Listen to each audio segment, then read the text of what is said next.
normal. Okay, yeah. So Why am I here? Yeah. Well, you know, the thing is that I've been looking forward to talking to the millennials, people your age here, because, you know, they're the future of our country. And I really feel that these young people have got a whole good perspective of what our country needs. I mean, they were very involved in the social issues in our country, that the generation before them, they were all concerned about making the almighty buck. And I feel that with the thousands of you I've been talking to over the last year, that you have more important issues besides being just financially successful. And, you know, and that's dealing with a lot of the problems we have in our country. See, these are all issues that I believe too.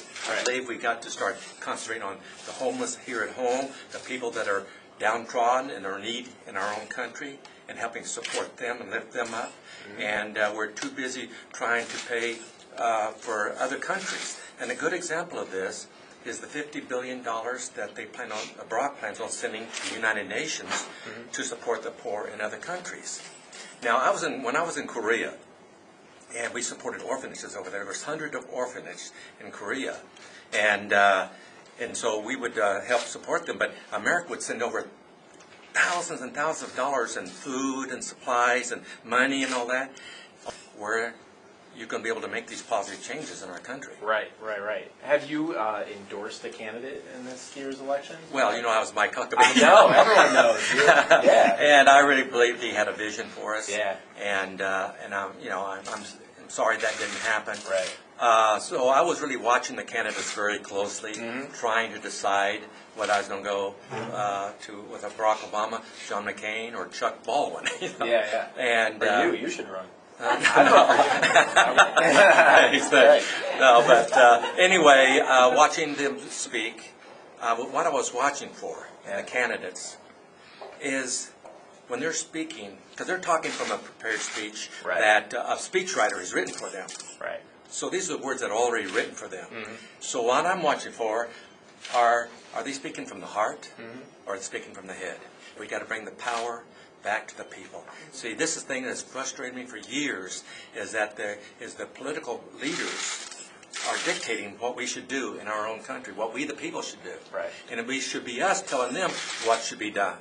And I really believe that we've got to get the power back to the people, and I talk about it extensively in this book, you know, about this here, because it really bothers me. And the whole thing is, I made it, you know, okay? Yeah. I'm financially stable, so I'm not worried about it. Right. But I am worried about the millennials, the people that are going to move into the workplace next, and what the future is going to be for you. Definitely. So I'm worried about it. Yeah. And so anyway, I think I give some common sense solutions in this book. Nice. That maybe it will help you. And you know, I've been there and done that. I'm 68 years old. Okay? Wow. You're looking good. Thanks. So the thing is that, you know, I've been around the block several times. I've been in the workplace, in the martial art arena, and in the film arena, and all this stuff here. So I think I have some pretty good advice to give to you people. I think so too. I think if John McCain looked like you at his age, you know, he would be. You'll train him. Of course, when I was promoting Mike Huckabee, I brought it up. You know? I said, you know, John's pretty old. You know, right, of course. So John said, "I'm going to have my mother wash your mouth out." So we were speaking to some fans who've come out to see you, and they all have their favorite, you know, Chuck Norris fact. I'm sure everyone asks you. You're probably sick of it. Do you have a favorite Chuck Norris fact? Yeah, actually, I do. And they wanted to put Chuck Norris on Mount Rushmore. The granite wasn't tough enough for his beard. So that's one of my favorites. That is good. That is a true fact. I know.